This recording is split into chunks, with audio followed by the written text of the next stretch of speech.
Good evening. Good to have you all here. We have major developments in the whole Bud Light saga. It just keeps on going. Just unbelievable. This really is going to go down in history as one of the biggest business stories ever. We're going to talk about that. Plus, Elon Musk has a new chief twit, and she comes from NBC. So what's that going to mean for the company? We'll get into that. And Janet Yellen is positively freaking out. This is the former head of the Federal Reserve, now Treasury Secretary to Joe Biden. Well, she's really worried we're going to default on this debt because we don't have enough money to pay the bills come June 1st. Hello, welcome to the program, everyone. I am Trish Regan. Portions of today's show are brought to you by, as always, LegacyPMInvestments.com. If you're interested in investing in gold or silver, go check them out over at LegacyPMInvestments.com. You can call them directly. They'll help walk you through everything at 1-866-589-0560. So we are looking at what you might call beer contagion. Beer contagion, because it started with one and now it's going right through. It's called the domino effect because guess what? This company, which was the merger, as I told you, of a Brazilian beer company and a Belgian company, which came in and bought an American beer company, Anheuser-Busch, for some $52 billion back in 2008. Well, they have a lot of beers. A lot of beers. And you know what? Americans are pretty resourceful, and they've figured that out.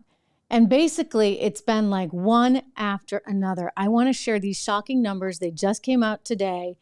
And wow. Budweiser. This is the signature brand, right? Budweiser. We're not talking Bud Light. This is the real McCoy, the Budweiser brand. Sales off 11.4% in the latest week. And that's not all.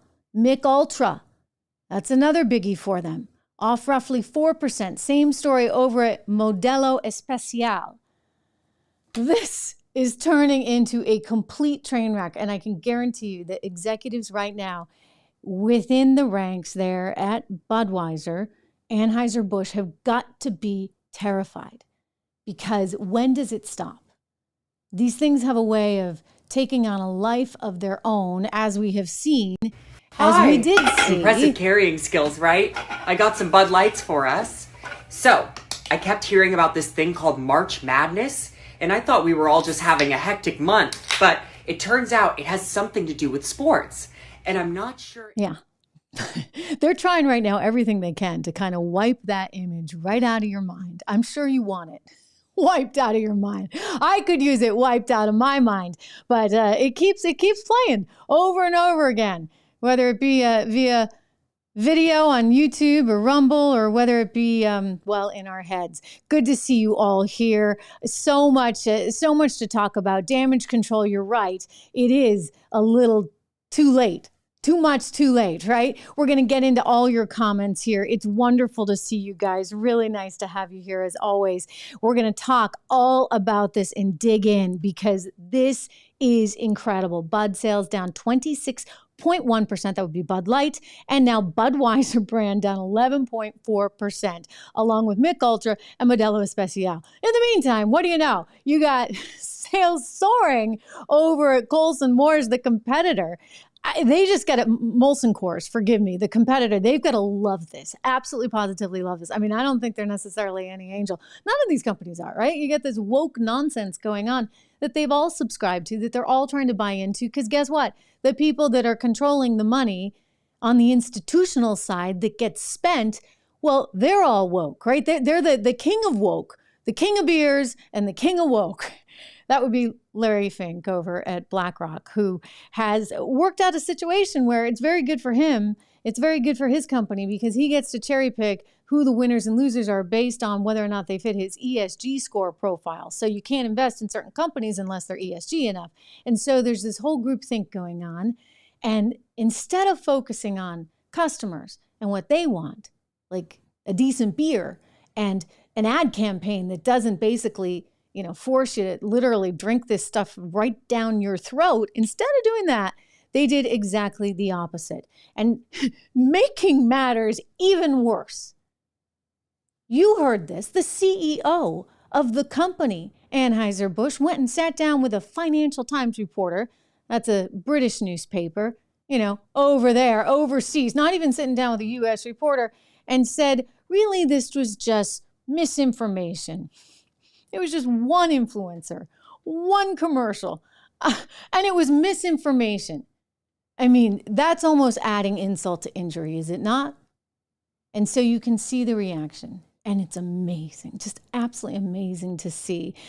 A lot of you writing in as we do this live episode right now. One of you saying, you drink wine. Well, you know what? I'm with you. I actually drink champagne. I've never been a beer girl myself, so I don't have to worry about it. But it is kind of funny. Like I've told you, I've been out to dinner, and they come by, somebody wants a beer, and the waiter rattles off the list, and I'm just like bracing for it, right? Bracing. Are they going to say Budweiser? Are they going to say Bud Light? Are they going to say Mick Ultra? Are they going to say Modelo Especial, any of the Stella Artois, all of these brands that are in their, I was going to say closet, but I didn't mean it quite like that, but you know what I mean, in their arsenal. They've got a lot of beers and they're all being affected. So it's a problem for them.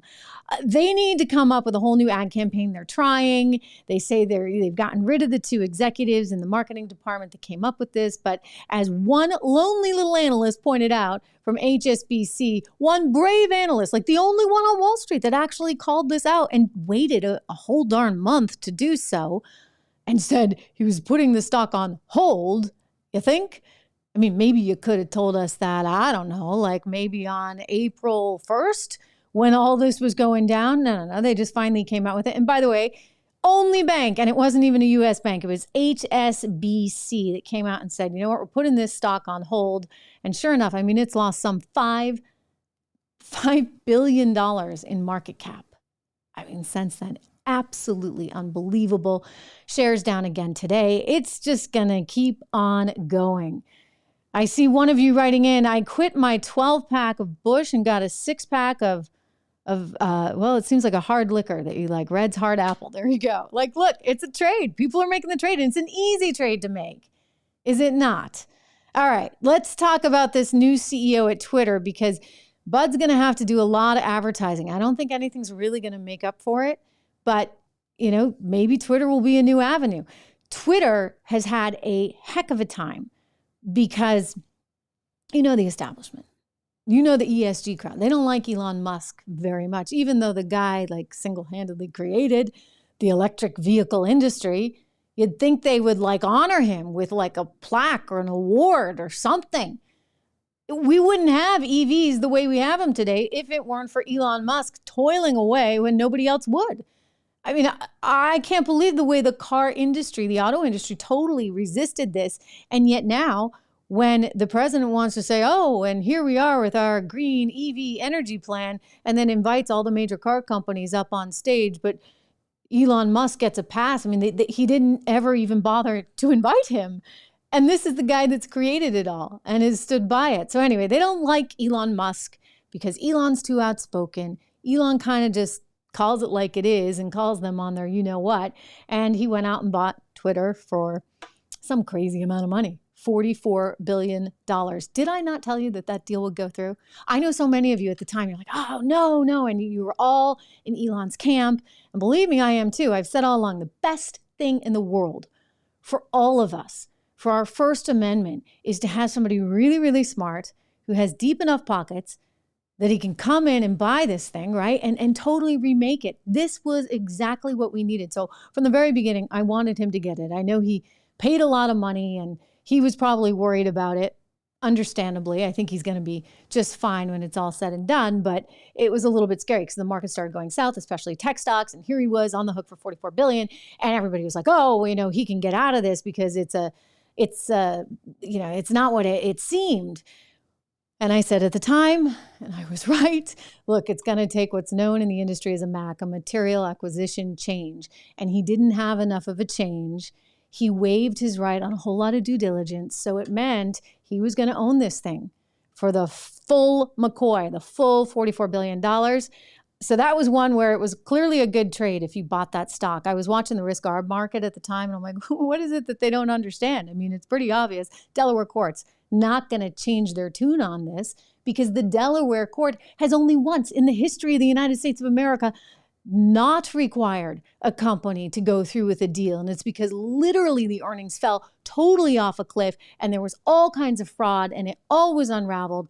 And so it was a very different scenario. This one went through. So it was an excellent, excellent pick for anybody who understood that the deal was going to happen. So now he's got a new CEO, or Chief Twit, as he calls her. And she comes from NBC. And so before you write her off already, I'm going to tell you a few things about her. And she may be exactly what the doctor ordered here, only because she's had some innovative ways to look at advertising and the television industry. I'm going to get to those specifically, including my own experience at NBC. I don't know if she was there. She could have been. The name sounds incredibly familiar. She could have been. But I'll tell you, NBC did do a very good job, especially over at CNBC, at looking at how to value content innovatively and differently and not just rely on those Nielsen ratings. So she is coming in. The company is dealing with $12.5 billion in debt. So Elon had the cash. He was like, okay, cash deal.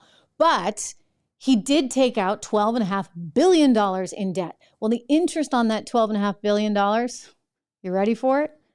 By the way, this will lead us perfectly into our default segment and our crazy debt load here in the US. The interest on the debt is $1.2 billion a year. So the idea is you want to get the debt down. You at least want to be able to service the interest just so you can stay in business, but you do want to get that debt load level down. So what do you need? You need profitability. And that means you're probably going to need advertisers. I mean, you can only charge everybody $8 a month for so long. Did you get your blue check? I did, because I just was like, you know what? I support what they're doing. I support his efforts. I support him. I don't mind paying. I mean, it's a little weird because there are people that are very public figures that I've known a long time and they don't have their blue check. And I'm like, well, wait a second. Is this really this person? And you kind of have to do that double take. I think these are growing pains. I was happy to pay the $8 a month. I think you get a little bit of a discount if you sign up for the year, as I did, and help support a good cause. But that's not going to be enough really for them to make a go of it. So he brought in Linda Yaccarino, and right now, she's kind of like a media darling. I was looking in some of the trade publications like over at Bloomberg, and they love her. So that's a good sign, because he needs to temper sort of himself. I know we love him for who he is, but it's still a business and you got to get along with everybody. So she seems to be quite popular and has quite an amazing track record. She's going to need that because sales revenue at the company is down 50% since Elon took over. Because again, you get the woke ESG crowd that's like, okay, I'm out of here. This is Elon Musk. No, thank you. I don't want to have anything to do with this. He's letting all these people that we said could not be on Twitter. He's letting them all back on.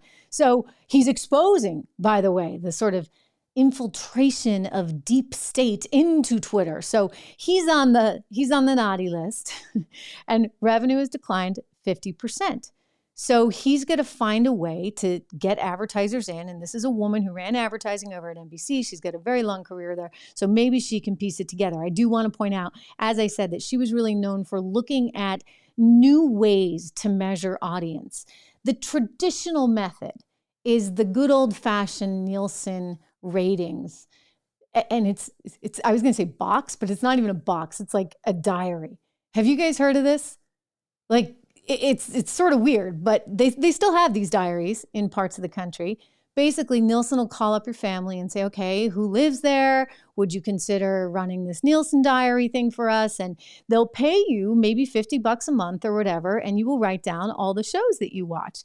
And then if you get a more sophisticated version of it, they'll say, haha, we'll give everybody a remote control. Here's your clicker, here's your clicker, here's your clicker. And that way we'll be able to know, is it an 8-year-old watching TV or is it a 50-year-old watching TV? And so that's how they determine. And it's a very sort of arcane way of looking at all this, especially when you consider what we're doing right now online and how we can see with such precision and such accuracy who the audience is that's watching. So Nielsen still has these old-fashioned Nielsen ratings. Well, in the business world arena, or really even in the news arena in general, they're not accounting for, say, all the people that are there on the treadmill at the gym and they're watching a particular show and there's a particular advertisement that comes on, and they're not counting that because, again, they're only counting the person with the diary at home or the special clicker that actually remembers to use their special clicker at that given time. So that has to change. It's quite obvious. I mean, they have to catch up with the rest of the industry. Elon Musk knows that. He wants somebody who can think innovatively about advertising. And Linda may be it. As I said, at CNBC, I don't know if she was actually running a lot of, I mean, she was at NBC. I don't know how much she had to do with CNBC. Like I said, the name sounded familiar to me, but I don't know if we overlapped, but I was at CNBC for many years. And one thing that they did quite brilliantly was they figured out who their audience was. And they figured out that really Nielsen didn't matter at all because it was such a small slice of the population that was going to be watching business news at any given time of the day. And so they said, well, to heck with that. We're going to go straight to the advertisers themselves. We're going to bypass Madison Avenue, if you would. We're going to go straight to the companies. And I know the guy that ran sales there for a while, and it was a really smart idea. So they had all the data. They knew that they had a sophisticated audience, a kind of well-off audience because they cared about their money. And that's what they did.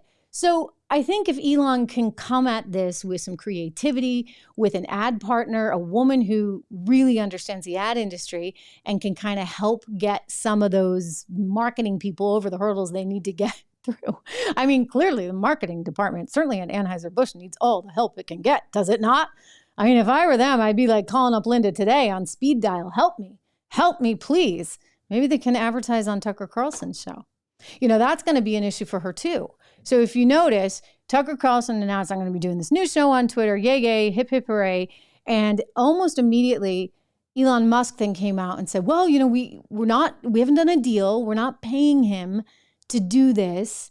And we want to make sure that everybody else knows that they're still welcome. And so it'll be quite something to see. I mean, I've said over and over, I think the good news is, and again, hello to all of you out there. I want to get to all your questions in just a minute. So hang with me here. I think one of the best parts of all this is it has caused you to start looking around, looking for other places to get your news. I mean, you look at what's happened over at Fox and the ratings have declined by 50%. That's quite a bit from where they were when Tucker was in the slot at 8 p.m. So they are just tanking, and right across the board. I mean, it's affecting their whole evening schedule because everybody's like, well, where do I go now? And so some of you are coming here over to YouTube, and I'm very happy to see you here. Or you're going to my podcast. I hope you, if you haven't done that, do go check out the Apple podcast. I need stars. I need reviews. It helps the algorithm because the more people that review it, the more people that give it 5 stars, please, 5 stars only. The more people that do that, it actually makes a significant difference in terms of having the platform showcase and promote the podcast itself. So do me that favor. It would be great. But the one other story before we chat I want to get to is how Janet Yellen is totally freaking out. Everybody's like, oh my gosh, the sky is falling. We could default on our debt. I cannot tell you how bad that would be on every single level. But I can also tell you, I really don't think it's going to happen. I mean, I have certainly been wrong before, but this is one where, you know what, if it were about to happen, any of the crazies out there in Congress that like couldn't come to some kind of deal, like somebody's going to hold them up and say, hey, wait a second, because this is serious. Anyway, Janet Yellen went on CNBC, again, my former network, to push this whole idea that, you know, it's really not fair that the Republicans are the ones holding things up because, gosh darn it, they won't cut, or they won't allow us to keep all this green energy. They want us to cut green energy. Gosh, that's not fair, right? Listen. The president set out a detailed budget. In that budget, he invests in America. He cuts wasteful and inefficient spending and lowers deficits over 10 years by $3 trillion. But so he and I regard it as a fiscally responsible proposal. The Republicans have very different ideas. They want to focus on cutting spending, and the proposals that they've set out would entail draconian cuts and really end the policies we've put in place to invest in our economy in clean energy. Oh, oh, God forbid. Wait, you mean you might actually have to stop investing in clean energy? Oh dear, because you want to avoid a default? Gosh, those mean Republicans, how could they do such a thing? I mean, I'm sorry, but like I say this all the time. Sometimes you can do a certain amount, right? As a government, you want to promote certain policies, et cetera, but you can only do so much. Like at some point, it's really up to the market and it's up to consumers. I mean, they can't force us to drink Bud Light, right? And they can't force us to drive EVs, right? But they think they can. So they've got some really top-down, heavy-handed methods that they're trying to engage in, including, by the way, for how long they didn't care about sky-high energy prices. They didn't care until the data showed up in the polls. And you know why that is? Because they're not out there having to shop for groceries. They're not trying to feed a family.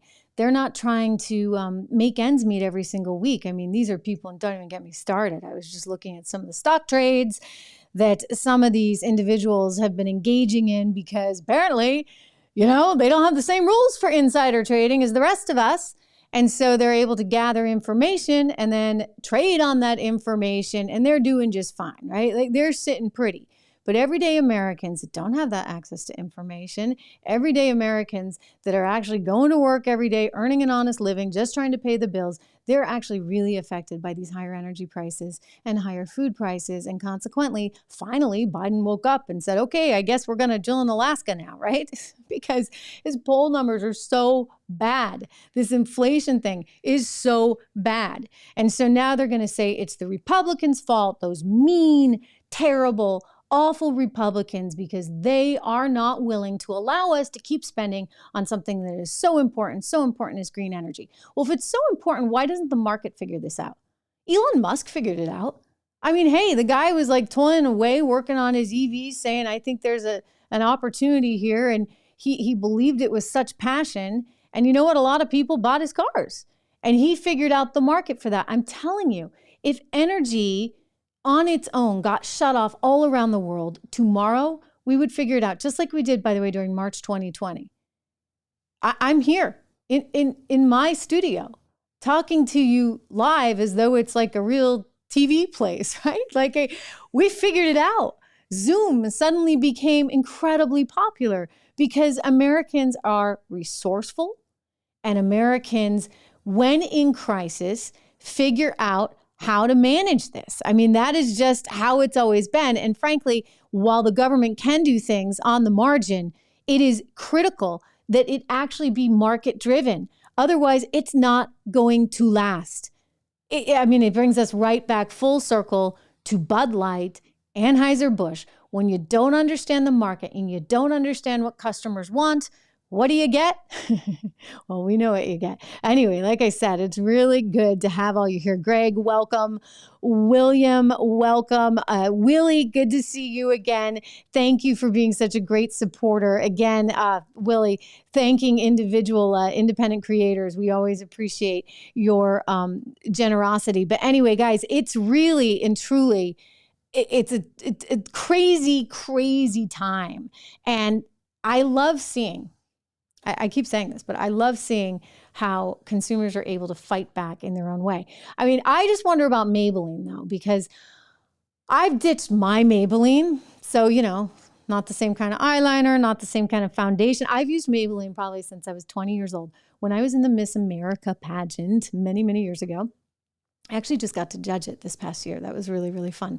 Anyway, when I was at Miss New Hampshire in the Miss America pageant, they gave us, Maybelline was a sponsor. Maybelline probably wouldn't go near that today because it's not PC, right? Like, even though all these girls were amazingly accomplished, well-educated, well-spoken, super talented, it's not the, woke thing to do. So Maybelline was one of the advertisers. They gave us this giant bag of 250 different kinds of various makeups. And so I was in heaven. And sure enough, they made a customer out of me. So I used Maybelline for years and years and years and years, and I never really thought much about it. I mean, I've tried other things, and I'd always come back to my Maybelline. So it shows you the power, right, of getting a consumer at a relatively young age. Now I'm like, okay, well, there goes the Maybelline. Out the door, out the window. Like I'm struck by how these companies think that somebody can impersonate what it means to be female instead of understanding that you are born a female. And in doing so is really kind of throwing it in our face. I mean, granted, hey, it must be some heck of a makeup. You know, if it could turn a man into maybe looking like a woman, I still don't think Dylan Mulvaney looks like a woman, but nonetheless, you know, maybe that's their claim to fame. I think more women need to stand up. More women need to get on their soapbox about this. I will not buy any more Nikes. I will not buy Nike sneakers for my kids. I used to wear Nike tennis skirts. I play tennis. I used to live in Nike tennis skirts all summer. So I'm going to have to redo my wardrobe. And I have seen how many men have come out really strongly on the Anheuser-Busch story. And I would like to see more women speak up for themselves. It's important. And future generations, because otherwise, you know, we're going to continue living in a world where it's somehow okay, it's somehow perfectly normal for somebody who is born a biological man and one day wakes up and decides, I'm a woman, to then take a scholarship from a young girl who's worked her entire life to go to college and was hoping to go there on a track scholarship. I mean, this is getting a little bit strange. And there's a lot of weird paths that it could take. I've told you before, we had Dinesh D'Souza on the show. We had Camille Paglia, noted feminist. She wasn't on the show, but I played some sound for you recently. And what you hear over and over again from a lot of historians is when a society loses faith in itself, it loses its ability to basically recognize the obvious, like, okay, you're a man or woman, that would be kind of in the obvious category, that often you find a deterioration that is pretty, sadly to say, often even violent. And Camille Paglia has cited the Weimar Republic, the years leading up to the Weimar Republic in Germany, 1890s, sort of that, that era, and moving into Weimar Republic in Germany, and basically this need for some kind of heavy-handed, okay, this is what we're doing, this is the clarity and the awfulness, right? And the murder that brings on for that society, as we've seen. And she cited the Hans as well. The Hans, it's happened before, and we want to be really cautious that society does not get backed into a corner where nobody feels like they have any ability to communicate, where they're not allowed to communicate. Because when that happens, then I think you do run the risk that other stuff that we certainly don't want to see can indeed transpire. Yeah, Tom, I understand what you're saying here. I mean, it really, it's insulting to us ladies. I hear you on that. I'm just, again, reading some of the comments. If you're listening to this on the Apple Podcast, because this will come out on the Apple Podcast after, I do encourage you to go over to our YouTube channel there, because I've been going live quite regularly. I love talking with all the viewers and all the listeners right there. And I get some good perspective from all of you. I know that you're worried about your kids. I'm seeing from Ping Pong, you know what? Yeah, there's things that, listen, kids need to be kids. Can I just say that? Like, let kids be kids. Why do we have to supercharge everything with elements of sexuality when they should just be out running around and playing soccer and baseball and swimming? And it's crazy to me. And I think what we've seen transpire in Florida is a pushback against that. And I think the governor was absolutely right, DeSantis, in saying, look, and they can call it whatever they want. Here's the deal. We're just not going to get into this stuff because it's not appropriate. I mean, think about ratings on movies, like a PG-13 or an R-rated movie. I mean, you just don't need to go there. There's plenty of time for that later in life. And they're trying to just push it into people's psyche. Emperor writing that he likes Puma a lot. Oh, that's a good brand. Yeah, we can take a look at Puma. I'm wearing like New Balance a lot lately, New Balance sneakers.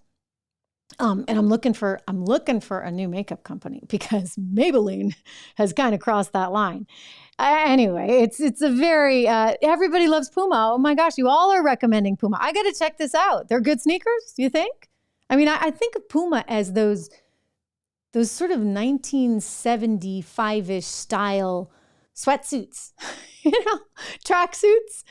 That's how I think of Puma for whatever reason. And maybe I think of Adidas a little bit that way too. But I'm going to check it out if you guys like it that much. Really good to see you. And you're all looking for new beers too. Tommy, thank you for your kind comments. Tommy's saying, hey, I should get into politics. I am so in admiration, let me just say that, of anybody who can do that. I am so impressed beyond belief. I think it's a little too chaotic a space, and I think I'm a little too blunt and a little too honest. And you see what happens to politicians that are so blunt and so honest. And it's a very, very tough place to be. Look, if you have the deep pockets, and Donald Trump certainly does, he can get away perhaps with maybe just saying whatever he wants until he can't, right? And what we have to be cognizant of is how much the system is going to want to come down on him. We saw that in 2020, right? That was exactly the whole Hunter Biden laptop. It's misinformation. You can't report on that. You were just absolutely shut down if you did. Multiple cases, multiple examples of people being just absolutely squashed, whether it be the algorithms that did it, whether it be actually just, your Twitter account getting shut off, as such happened to the New York Post. Because of that, I think it's going to be really critical that we stay close and we stay in contact. And again, I encourage you to look at the comments below and to write comments, because these are important ways of sharing information. I like to look at those and read them.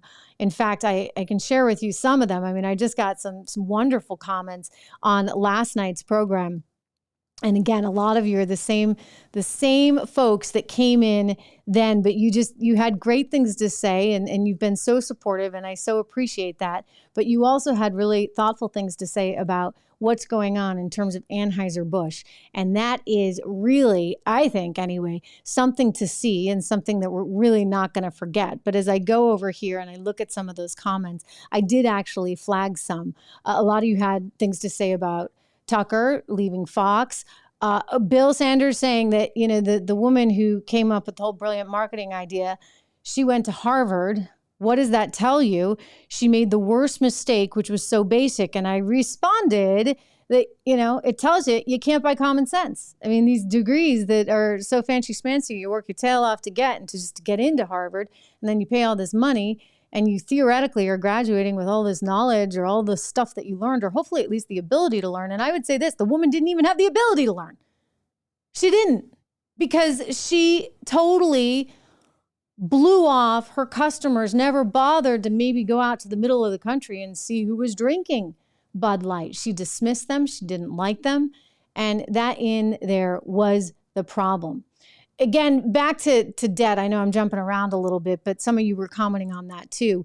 And I think the debt issue is really, again, another example where you just have too many politicians in the mix, too many people that do not have any appreciation for negotiation, don't have any willingness to kind of come together. And that's because why? Oh, they're all lawyers by background. They all got their fancy schmancy educations, and they only know how to win or lose. They don't know how to actually do a deal. And that's where, again, people with some kind of business acumen, I think, are really important to have in Washington, D.C. I wish we saw more people with an economics background, more people with a business background, but that's just my wishful thinking, of course.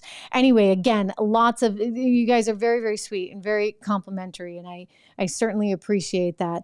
And one other thing I just want to cite here, Mark Lampert actually brought up this. He said, after the Tucker Carlson fiasco at Fox, I was finally and completely done with them. And it made me look for alternatives. And so now I'm watching YouTube daily, and what do you know? There you go. And then he went on to talk about BlackRock and Larry Fink. He said are guilty of extortion, in my opinion, and should be treated as such. I mean, look, BlackRock, it's kind of, how do I say this without getting myself in too much trouble? Look, it's kind of a sham, right? You're imposing your idea of what a company should be onto another company. And you're saying it's going to be red, yellow, or green, whether or not you can invest in this particular company based on how we think they're doing on their ESG score. I would like somebody to go take a look at BlackRock's ESG score, right? Because BlackRock, well, all those guys are like flying around the world in their fancy planes. I can't imagine they have a very good ESG score, right? Except that they maybe give themselves credit because they enforce all these rules on everyone else. We don't want to live in a society like that. We want to live in a society where consumers have choice, individuals have choice, where we can say, you know what, we're not going to drink Bud Light or Budweiser or Mick Ultra or Modelo Especial, and I'm not going to wear my Nike tennis skirts or wear my Maybelline eyeliner anymore, right? Like, we need the freedom to be able to say that. Captain Stable writing that Anheuser-Busch still needs to come out publicly and state, we got it wrong. We forgot who our real customers are. Yeah, they do need to say that. Instead, they keep dancing around it, just like the Wall Street analyst, HSBC, who at least had the guts to say this thing should be on hold. You shouldn't be out rushing to buy this stock necessarily. Took him a month to say that, but he wouldn't actually say what the scandal was. Like, nobody actually wants to say what it is. And this needs to be a huge mea culpa, I think, at this point. And I still don't think even then they can quite win their audience back. And this is probably going to result in a major shift, a major change for the brand. And it needs to happen, right? That's probably the only thing that can happen right now. I, again, appreciate all you hear. Willie and Cordes saying that Larry Fink is public enemy number one. Look, I've known Larry. I've interviewed him many, many times over the years. And let me just say, Larry's figured it out. Like, this is good for Larry. Like, he is a capitalist at heart. And you know what? He's taken this all the way to the bank. And so he puts his guy who used to run ESG at BlackRock in as Brian Deese, that would be, in as the head of the Economic Council in the Biden administration. And so it's like this revolving door. They go from BlackRock into the administration, and from the administration back into BlackRock. And so he's got the whole thing wired. And he's like, here's what we're going to do. We got all these public efforts that we want to really force upon the people. There was a Bloomberg interview that he did. It might have even been actually when I was there. It was not with me. It was with somebody else. But I've played the sound before for you where he's talking about how in actuality, markets like order and they like even a totalitarian kind of state. They actually respond well to totalitarian efforts. And I'm like, are you kidding me? I mean, come on. Like, yeah, you like totalitarian in that you can decide which is the company, the stock that you're going to invest in, and you're going to take what is nearly, half the size of U.S. GDP. It's more than half the size of U.S. GDP under management, the largest asset management company in the world, and you're going to go handpick what you think is good for society. No, I fundamentally believe we know what's best for us. That's why the market can determine, customers, consumers can determine what's best for us. And all these companies that try and appease, because that's what this is, it's all appeasement. You try and appease the woke think, you're going to find yourself in a really challenged spot. Mac is making the point as a shareholder, he said it would scare the hell out of me knowing the kind of leadership running AB. And this is exactly, Mac, what the analyst was getting at. And what I said weeks ago, it is really going to be a question of whether or not the CEO is able to navigate these very choppy waters. And because he's scared, I guarantee you they are terrified right now. Because he is scared, he doesn't have the gravitas, the bravado, the confidence to come out and say, you know what, this was really wrong. And we so stand against that. And this is not who we are. And we apologize deeply. And instead he gives some watered down version and said, oh, well, it shouldn't be about politics. It was never supposed to be that. And then he went further. And this was effectively the straw that broke the camel's back, as they might say. He said it was misinformation. Look, do I have to play it again? Like, how is this misinformation? I think we all saw what transpired. We know what happened. We saw Dylan Mulvaney, and I don't think Dylan Mulvaney painted those pictures of Dylan on the cans. Now, do you? No, that came from the marketing department at Bud Light. So as we see Budweiser as a brand tank 11.4% in sales just in the latest week, as we see Mich Ultra and Modelo Especial off 4%, and we see Bud down 26.1%, I'm interested to see new numbers there because I bet you anything the numbers have gotten even worse. It is clear this boycott has legs, as they say. You know, does this rally have legs? This boycott has legs. This is not going away. And it's not clear to me how they're ever gonna figure this one out. But it should be a warning for other brands. Unfortunately, some of those other consumer brands like Maybelline, which is owned by L'Oreal, Nike, which hasn't really suffered at all. Someone said this to me, and this is kind of interesting. Even Disney, by the way, which really hasn't suffered tremendously. I mean, they've seen, for example, when they did that Buzz Lightyear remake, and they got rid of Tim Allen. They're bringing him back. He is a conservative. He actually was on my show with me at the inauguration for Donald Trump in 2016. It was like the big inaugural ball, and I was live there from the event, and he stopped by. And I swear, I have never laughed so hard. Like, the guy just cracked me up. And it's sort of funny. You know, you're like, you're on TV, right? You're not going to, and I was just losing it. I was laughing so hard. He is a funny guy. But anyway, they cut him out of the deal. And now he's coming back because they realize they need him.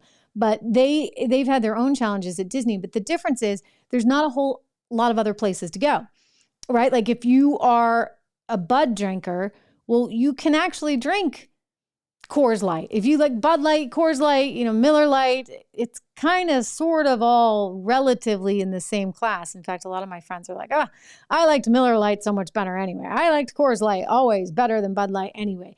And so I think people are making that trade, and they make it very, very easily. That's why when you see Bud down 26.1% and you see Coors Light up 13% along with Miller Light up 13%, 13 plus 13 is 26. That 0.1%, I've been joking. I was telling Seth Weathers, I had him on the show the other day. If you haven't seen this interview, you should go check it out because he runs a company called Ultra Right Beer, which he just started like 2 weeks ago. And he started it as a kind of, to this entire issue. It's very expensive. It costs like $20 for a 6-pack, and you have to pay for shipping and all this other stuff. But he's like kind of into it. And he's like, I want to take this in a much bigger way. So I was teasing him. He's like the 0.1% at the end. People are looking for new things. Everybody's like, yeah, I mean, Miller now for sure. You guys are still talking about Walt Disney. I agree with you. I think Walt Disney would be sort of horrified with everything that is going on. Brian's making a good point about Fox News and now CNN, and whether or not you're going to start to see people say, okay, I'm going to trade out of this. In the past, it was sort of like Fox was the only game in town, right? If you were a conservative, where else are you going to go? Well, now you can go to Newsmax. Some people have done that. And a lot of people are, what do you know? Right here. A lot of you guys are right here with me right now. I used to be on at 8 p.m. on Fox Business every evening. And who's to say we just couldn't move it over here? And it's different. There aren't the same bells and whistles, but in a way, it's like, do you need that? Because if we're just after the content itself, do you need all the bells and whistles and the fancy things on the screen? And I don't think so. I think this is actually a more pure way of speaking. I'm not reading a prompter. I'm not having to get my scripts approved. I'm just talking to you and bringing you the news that I think is pretty interesting to see. I mean, we were talking just now about Fox and how difficult it's been for them as you look at the numbers, and they're doing nearly 3 million on the 5 at 5 o'clock, and then they fall off a cliff at 6 p.m., at 7 p.m., at 8 p.m., it's down around 1.5 million. You think about Tucker Carlson having roughly around 3 million. You think about even Bill O'Reilly before Tucker had upwards of 4 million a night. So there's a trajectory there, and I don't think it's a good one. I think that is an old medium. They can't even stream online. They can run clips after, but they can't be live with you like I am online right now with you because, well, it's not allowed in their cable agreements, and the cable companies pay them so much money, so you're not allowed to stream. So ESG, I do think, is a big part of this problem, even when it comes to Fox. It's funny, I actually looked at an ESG report on them, and they have their issues because they're never going to fit the woke police either. But the other thing that you've got to keep in mind is the pressure coming from Washington, D.C. Don't forget, about 5 weeks before Tucker Carlson and Fox News parted ways, you had Chuck Schumer on the floor of the Senate demanding, saying, we need to regulate Fox News and Tucker Carlson specifically. And then AOC, Alexandria Ocasio-Cortez, who's been very outspoken. Oh my gosh, she's furious with CNN, just furious with CNN because they ran this Trump thing, the Trump town hall. She's just livid. I guess she wants to regulate them too. She's going to regulate everyone. You see how this works, right? Totalitarian, what did I say? Anyway, AOC went on with Jen Psaki on MSNBC, and I'm betting you anything that the interview was probably recorded on Thursday or Friday. It aired on Sunday, but by Friday night, the decision allegedly had been made to part ways with Tucker, and they told him on Monday morning. And I think he was pretty shell-shocked. I know the feeling, but I guess I can tell him as someone who's been there, done that, it is better on the other side. It really is. And he's got to get through some of his contractual stuff, the way they work these contracts. It's pay or play, so to speak. So in other words, they have a contract that you sign that enables them, the network that is, to make a decision whether or not you're on the air or not. So if they want to pull you off the air, it's like, okay, well, great, but you still have to pay the person. And in my situation, that's exactly what happened. It's also the same now for Tucker Carlson, as I understand it. The question then becomes, are they going to prevent you from going on the air elsewhere? Considering that it was Fox that leaked the news that we had parted ways in the case of me. I mean, they went with a press release. They the whole thing, the system, the train had left the station, so to speak. There was at least the argument for me to say, well, gee, I mean, you guys kind of broke the agreement. By the way, in retrospect, like it's all good, right? It's all fine, but it's an agreement. It's a contract.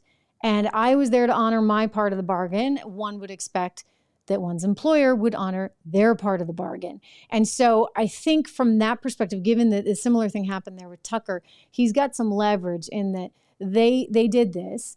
They, of course, want to be able to keep him off the air because it's a business, right? This is just business, folks. And they've made him, through their platform, kind of a star, right? So they would argue that they kind of own the intellectual property, so to speak, around that stardom. And they don't want anybody else getting it. They don't want him going to Newsmax and Newsmax capitalizing on that. They don't want him going to CNN, not that he would, and CNN capitalizing on that. They don't even want him going to Twitter.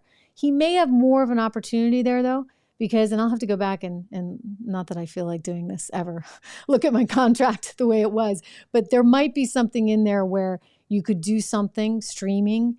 They might be just talking about traditional networks, like you can't go to another traditional network. So they're trying to protect their value that they believe they created. And so they're going to say, no, you can't go anywhere else. And he's like, I don't want to sit it out through end of 25 or whatever the deal is, because that's too much time and there's too much going on in the country. And so I will be interested to see how this all unfolds. I certainly wish him very well. And like I said, it's business. And I think for you guys as well, it's business, right? That's why you're looking for something new. I mean, maybe it's not business. I think it's different for the person that's watching because you feel very attached. And I would just say, at least from your perspective, if someone were to say, hey, why aren't you watching Fox anymore? Hey, it's business. I'm looking for something better. I'm looking for something new. I'm looking for something different. And hopefully you have found it, because I love having you all here. I think it's a great vehicle. I like the live, and I think you do too.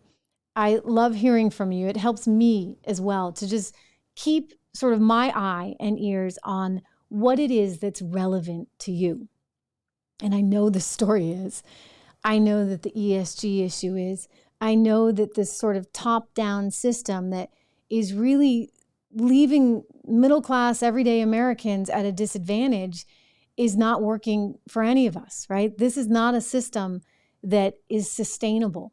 They say they're trying to help everyday Americans. That's the line we get from the Biden administration. And yet when it comes down to it, we have more crime in America now. We have more inflation in America now. We got the border crisis, obviously, still ongoing and getting very, very much worse. All of these things are hard on everyday Americans. And if you're wealthy enough, you know what? You can afford it. You can put yourself in a fortress. You can have gates. You can have drivers. You can have security. But if you're just an everyday person, this is intruding in your life in a way that makes it more difficult for you and your family every day. So I think that, again, just hearing from you so directly, even in real time, it is important that we have this vehicle and that we have this mechanism, because it matters, right? This is an important time for the country. Anyway, thank you again to all of you for tuning in. I encourage you to go over and check out the Apple podcast. It's called The Trish Regan Show on Apple Podcasts. Give me 5 stars. Give me a good rating, please.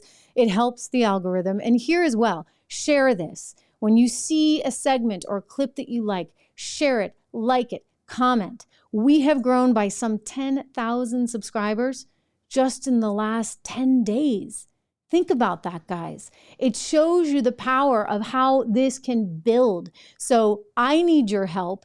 Help with that momentum. Let's really make this a destination. I will be here for you. I need you there for me. And we're going to do this together, bit by bit. Block by block, as they say. Hey, great to see you, Brian, in Canada. Great to see you all. Oh, I'm sorry. Someone just said, why does she always leave when I get on? You know what I need you to do? I do need you to press that darn bell. I haven't settled on a time yet. At some point, I'll actually figure out my schedule and we'll make this like a regular deal. But right now, it's kind of like when the whole show comes together and I have a moment of sort of peace and quiet to come and talk to you.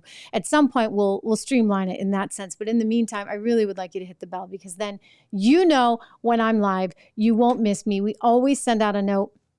We send it on social media as well. So if you're on Twitter, you can follow me there at Trish_Regan. I got the address way long ago and clearly didn't know anything about those underscores. Anyway, so Trish_Regan, at Real Trish Regan on Facebook. Again, we send out the notification there. On LinkedIn, I am Trish Regan on LinkedIn. And let's see, what am I missing? Truth Social.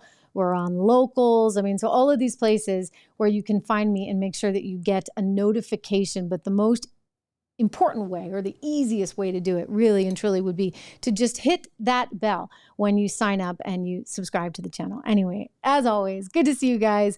I'm going to be back here with you over the weekend. I'm scouring for more news. If you see stuff, let me know. Let me know in the comments, because I'm always looking for new material. I think we get some good stories here, though, that we're going to dig into and continue digging into. I'll see you tomorrow. Have a great night.